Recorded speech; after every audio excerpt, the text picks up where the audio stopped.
What's up? Welcome to the channel. Today we are talking about hurricanes and boats.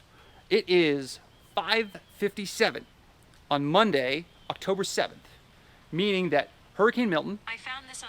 no one's talking to you, Hurricane Milton has now strengthened to a Category 5 hurricane in the Gulf.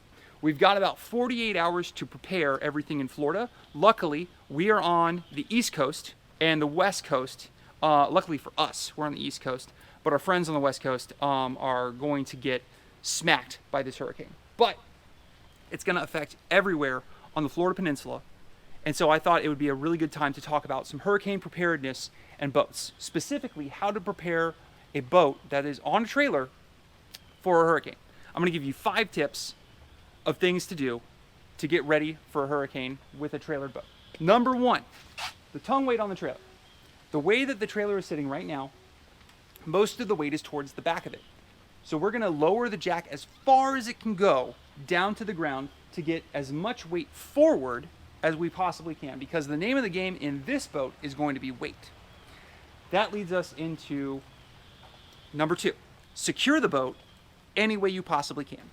If you are on a concrete pad and your concrete pad has anchors, get tie straps, go across the boat to the anchors, anchor it down. That's annoying. I'm filming this right next to a air conditioning unit, so I'm sorry if that sound comes through, but time is of the essence. We have a hurricane coming, so I'm not gonna do another take. We're just gonna keep going.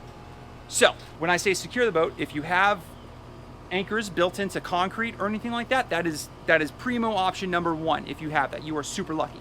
If not, and you have ground stakes, like really deep, spirally, I'll put an image of one. If you have any stakes like that that can go down into the ground that give you an anchor point to put ratchet straps on, awesome. I do not have any of those things. I have ratchet straps, but I don't have the anchors and I don't have anything to anchor to. So I'm gonna give you a tip if you don't have those things, because you likely don't. We're gonna put the drain plugs in the boat. And what that's going to do is, as the hurricane comes, you can either fill it up with a hose water or let the hurricane just fill up the boat for you, and let the boat fill up with water, and that extra weight and that extra water that's in the boat is actually going to help weigh the boat down and not allow some super strong winds to push the boat off of the trailer or move it. Another part of that is you have to secure the boat to the trailer. If you can't secure it to the ground, you have to secure it to the trailer. So ratchet straps definitely come into play. I'm going to be using these big yellow 2,000-pound ratchet straps. I think these are Husky ones. You can get them from Home Depot, Lowe's, everywhere's got them.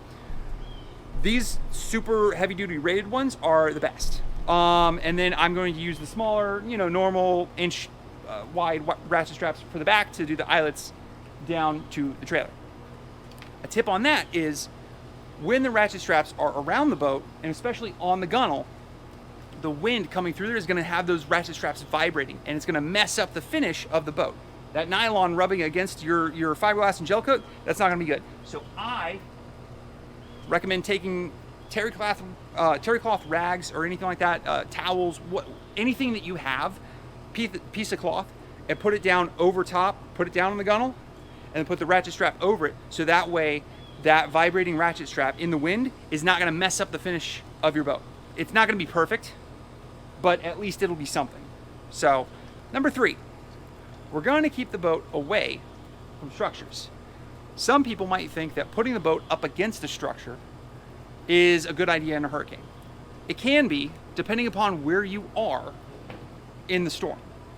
If it's a direct hit, then hurricanes will have winds that come from 2 different directions. And the first half of the hurricane, it'll be coming from one way, and the second half of the hurricane, it will be coming from another direction as the eye passes over you. What that means is, when the shed or a structure like this back here, here, I'll move over here. When the shed or the structure like this back over here is getting the wind from this side, the boat will be protected.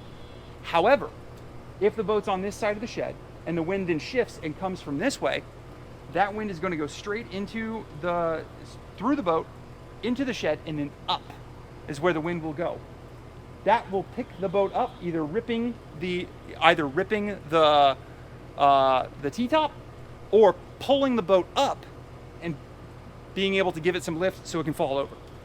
We don't want to do that. We want to keep it away from things. It also could damage those things. So we're going to keep it away from structures, and we're going to leave it uncovered. I actually don't have a cover for this boat because we haven't made ours yet, but a lot of people will think, oh, a storm's coming, I need to cover my boat up and keep it safe and keep it protected. That is the wrong thing to do in a hurricane, because you want to allow as much wind as possible to come through the boat. Don't worry about it getting wet. Don't worry about it getting dirty. Let the wind come through the boat, because you're building a sail, essentially, for the boat to either be pushed over, moved, or ripped out of the boat. And it's not going to do anything but mess up finishes, move the boat, potentially knock it over. It's a headache. Don't do it. Take all of your soft goods, your covers, all that kind of stuff, store them. Put them in your garage, put them in somewhere else, and get them out of the way. All of that being said, everything with a hurricane is making the best of a bad situation. You got to kind of just hope for the best, do everything that you possibly can, and if all else fails, if it's a category 4 or higher and you are in the path of a direct hit, do not worry about this. Get out of there. If you are in a flood zone, if you are in a place where there's going to be storm surge is no joke. I'm a 6th generation Floridian. My son is a 7th generation Floridian. We have done a lot of storms. Storm surge is no joke. Do not mess around with that stuff. Don't worry about this. Secure your house and get out of danger. I hope you guys are safe. Thank you for watching this video. I hope it helped somebody. I hope you got a tip or two that you can do in the next couple hours in order to help get yourself a little bit more ready for this storm. Friends on the West Coast, stay safe, and we'll be praying for you. We hope everything goes well for our whole state, but hopefully this helped somebody. If it did, like, subscribe if you like this kind of content. We do boat stuff and boat content all the time. But yeah, I'm gonna get this going, get it all hooked up and ready to go, and that should about cover it.